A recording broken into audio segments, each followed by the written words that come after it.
बच्चों, कैसे हैं आप सभी। चलिए इस वीडियो में हम समझेंगे क्लास 2 की वर्कशीट नंबर 56 जो कि 27 अगस्त 2021 की वर्कशीट है और आज का सब्जेक्ट है मैथमेटिक्स। तो बच्चों, यहाँ पे आप अपना नाम लिखेंगे और यहाँ आप अपनी टीचर का नाम लिखेंगे। और आज जो हम टॉपिक समझने जा रहे हैं वो है सबसे ज़्यादा सबसे कम। तो चलिए शुरू करते हैं। प्यारे बच्चों, आपको वह खेल तो याद होगा, बड़ा नंबर बड़ी जीत। चलिए 1 से 20 की संख्या वाली पर्चियों से नया खेल खेलते हैं। नीचे दी गई तालिका में अलग अलग पर्चियाँ रखी हुई हैं। आप इन पर्चियों में से सबसे बड़ी संख्या और सबसे छोटी संख्या छांटकर तालिका पूरी कीजिए। तो देखो यहाँ पे कुछ पर्चियाँ दे रखी हैं, हमें इसमें से छांटना है कि सबसे बड़ी पर्ची कौन सी है। तो सबसे बड़ी संख्या की पर्ची है 20, उसको हमें यहाँ लिखना है।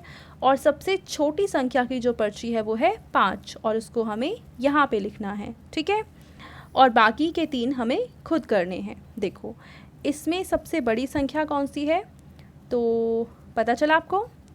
इनमें से सबसे बड़ी संख्या है ये, यानी कि 14, जिसको इंग्लिश में हम बोलेंगे 14। और सबसे छोटी कौन सी संख्या है, बताओ बताओ।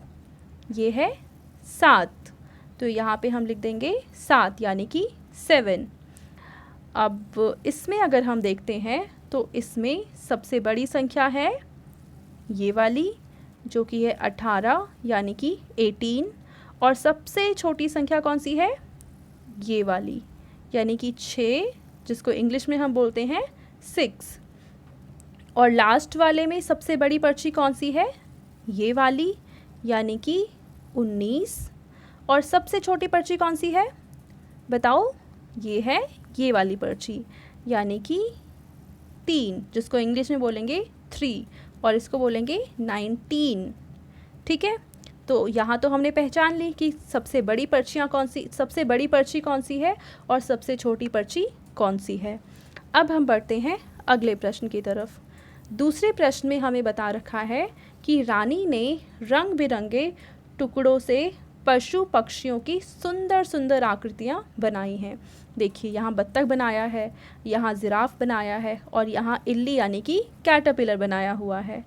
अपनी कॉपी में उस जानवर का नाम लिखिए जिसकी आकृति को बनाने में सबसे ज़्यादा टुकड़ों का प्रयोग किया गया है। तो हमें सबसे पहले तो गिनना पड़ेगा कि यहाँ पे किस आकृति को बनाने में कितने टुकड़ों का इस्तेमाल किया गया है। तो चलिए बत्तख से शुरू करते हैं। ये है 1, 2, मेरे साथ साथ गिनेंगे आप भी, 3, 4, 5, 6, 7, 8, 9 और 10। तो यहाँ पे 10 पर्चियों का इस्तेमाल किया गया है, यानी कि 10 आकृतियों का इस्तेमाल किया गया है।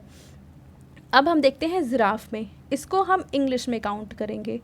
1, 2, 3, 4, 5, 6, 7, 8, 9, 10, 11, 12, 13, 14, 15। तो यहाँ पे टोटल आकृतियाँ हैं 15 यानी कि 15। अगला क्या है, अगला है इल्ली यानी कि कैटरपिलर।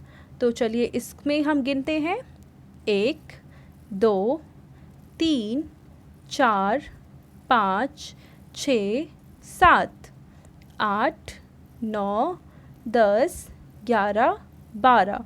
तो यहाँ पे टोटल 12 यानी कि 12 आकृतियों का इस्तेमाल किया गया है।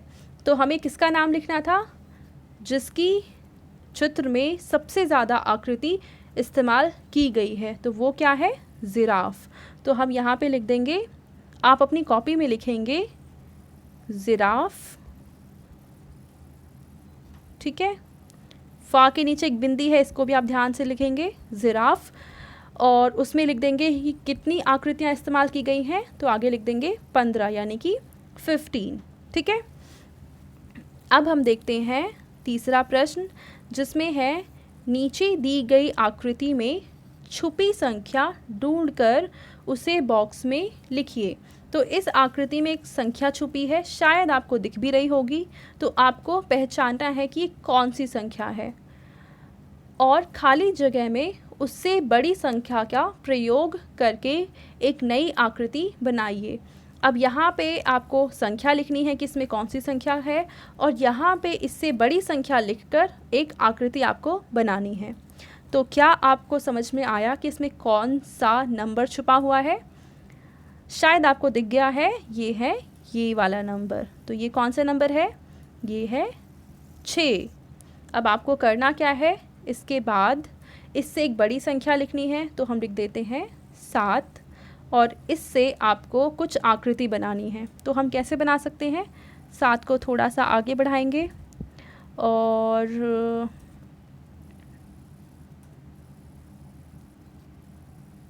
देखिए, एक त्रिभुज ये बन गया, दूसरा त्रिभुज ये बन गया और ऊपर एक नंबर बन गया 7। और हमें बस समझ में आ जाएगा कि ये आकृति है और यहाँ पे एक नंबर बना हुआ है। ठीक है, अब आपके पेरेंट्स के लिए सुझाव है कि बच्चों को अपने आसपास के पशु पक्षियों की देखभाल के लिए प्रेरित कीजिए। तो आप ज़रूर अपने बच्चों को पशु पक्षियों की देखभाल करना सिखाइए और प्रेरित करिए कि वो ऐसा करें। तो आई होप ये वर्कशीट आप सभी को बहुत ज़्यादा मज़ेदार लगी होगी और समझ में भी आ चुकी होगी। Thank you.